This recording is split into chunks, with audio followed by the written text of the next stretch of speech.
नमस्कार दोस्तों, आज हम आपको आसा माई की व्रत कथा सुनाने जा रहे हैं। आसा माई का व्रत वैशाख मास की कृष्ण पक्ष की द्वितीया तिथि को रखा जाता है। इस व्रत को सभी सुहागिन स्त्रियां तथा सभी संतान वाली माताएं करती हैं। जो भी इस कथा को कहता सुनता सुनाता है, आसा माई उसकी सभी अभिलाषाओं को पूर्ण करती हैं। तो चलिए कथा शुरू करते हैं। किसी राज्य में एक राजा राज्य करते थे। उनके एक ही पुत्र था। इकलौता होने के कारण वह बहुत बिगड़ गया था। वह अपनी प्रजा को बहुत परेशान करता था। अकेला होने के कारण वह दुलारा भी था। रास्ते में जितनी महिलाएं पानी भरने जाती वह सभी की मटकियों को फोड़ देता था। उसके ऐसा करने से प्रजा बहुत परेशान हुई और राजा के दरबार में पहुंची। जब राजा के पास शिकायत गई तो राजा ने अपने पुत्र को कुछ कहने के बजाय अपनी प्रजा में पीतल के कल से बंटवा दिए और कहा कि आज से आप लोग इसी में पानी भरना। जब सभी महिलाएं उसी घड़े में पानी भरने जाने लगी तो वह उनके घड़ों का पानी फैला देता था और उन घड़ों को पिचका देता था। फिर प्रजा परेशान हुई और राजा के पास फिर से शिकायत लेके पहुंची।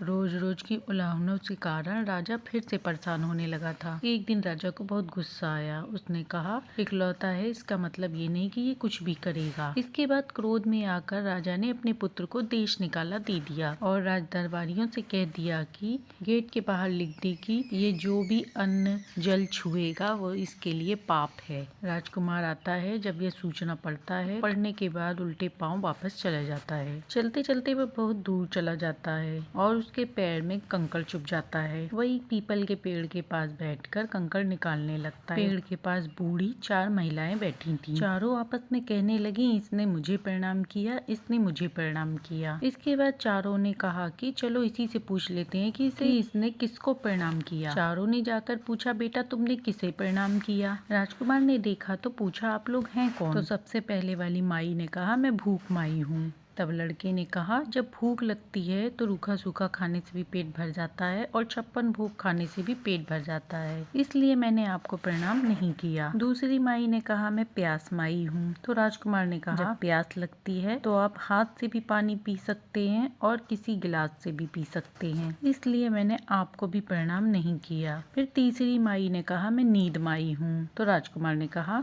जब नींद आती है तो सूखे पत्तों पर भी सो सकते हैं और राजमहल में भी सो सकते हैं, इसलिए मैंने आपको भी प्रणाम नहीं किया। चौथी माई ने कहा, मैं आशा माई हूँ। तब राजकुमार को याद आता है कि उसकी माँ आशा माई की पूजा करती है। तब उसने कहा, हाँ, मैंने आपको ही प्रणाम किया। यह सुनकर आशा माई बहुत प्रसन्न होती हैं, उसे बहुत सारा आशीर्वाद देती हैं और आशीर्वाद के रूप में उसे 4 कौड़ी देती हैं और कहती हैं कि इन कौड़ियों को हमेशा अपने पास रखना और जहाँ भी ये कौड़ी रखोगे तुम्हें सफलता प्राप्त होगी, तुम्हें कभी भी असफलता प्राप्त नहीं होगी। राजकुमार माता का आशीर्वाद लेकर दूसरे देश में पहुंच जाता है। वहां जाकर उसे पता चलता है कि वहां का राजा बहुत जुआ खेलता है और जुआ खेलने में वह निपुण है। तो राजकुमार ने सोचा, चलो मैं उसी के यहाँ चलता हूँ। राजकुमार उस राजा के राजमहल में पहुँचता है और राजा के साथ जुआ खेलता है। राजकुमार जुआ खेलने से पहले उन कौड़ियों को पास में रख देता है और जुआ खेलना आरंभ करता है। उन कौड़ियों के प्रभाव से राजकुमार राजा का सब कुछ जीत लेता है। राजा अपना राजमहल सब कुछ दांव पे लगा के हार जाता है। आखिर में उसकी एक पुत्री बची होती है। तब उसका एक बूढ़ा मंत्री होता है, वह उससे कहता है कि अब आप अपनी पुत्री को भी दांव पे लगा दीजिए। राजा अपनी बेटी को दांव पे नहीं लगाता है बल्कि उससे विवाह करने की आग्रह करता है। राजकुमार तैयार हो जाता है और दोनों का विवाह हो जाता है। अब राजकुमार उसी महल में राजा बनकर रहने लगता है। राजा की जो पुत्री थी वह एक कपड़े की गुड़िया बनाकर नंद की तरह उसे अपने पास रख लेती है। जब भी वह कोई पूजा पाठ करती तो उससे पहले उनके चरण स्पर्श करके पूजा पाठ करती। ऐसा वह हमेशा करती थी। तो राजकुमार उसे एक दिन देख लेता है। जब राजकुमार देख लेता है तो वह झट से उसे छुपा लेती है। राजकुमारी सोचती है कि इसके कोई है नहीं, अगर मैं इन्हें बताऊंगी तो इन्हें दुख होगा। परंतु जब राजकुमार नहीं माना तो उसने कहा कि सभी लोग अपनी सास नंद का पूजा करते में आशीर्वाद लेती हैं, हमारी कोई है नहीं, इसलिए मैंने कपड़े की ये कठपुतली सास नंद के रूप में बनाकर रखी है। तब राजकुमार ने कहा कि किसने कहा तुम्हारे परिवार नहीं है, तुम अपने माता पिता से आज्ञा ले लो, मैं तुम्हें अपने परिवार से मिलाने ले चलूंगा। उसकी माँ ने सुना तो कहा, बेटा, हर माँ का सपना होता है कि बेटी अपनी ससुराल जाए, यदि तुम अपने ससुराल जाना चाहती हो तो अवश्य जाओ। राजा धूमधाम से अपनी बिटिया की विदाई करता है। फिर राजकुमार और राजकुमारी अपने देश के लिए निकल देते हैं। राजकुमार राजकुमारी से कहता है कि एक पीपल के वृक्ष के नीचे 4 महिलाएं मिलेंगी।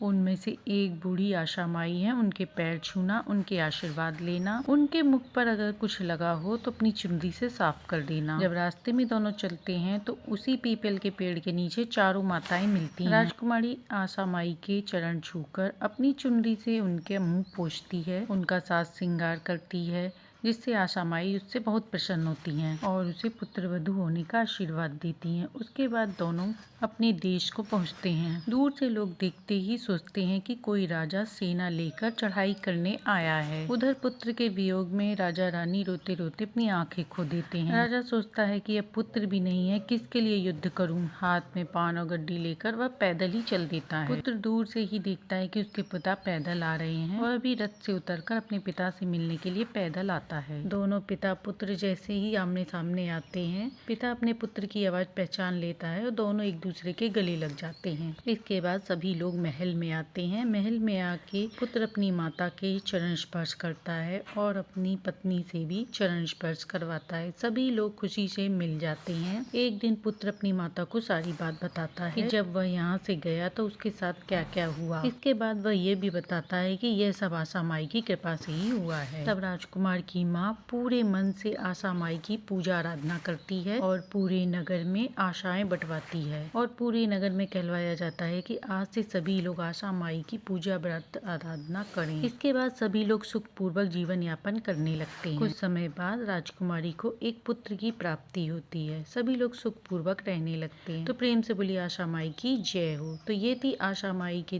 व्रत में सुनी जाने वाली आशा माई व्रत कथा, जिसे सुनने से आशा माई की विशेष कृपा प्राप्त होती है। कहानी अच्छी लगी हो तो लाइक एंड सब्सक्राइब करें।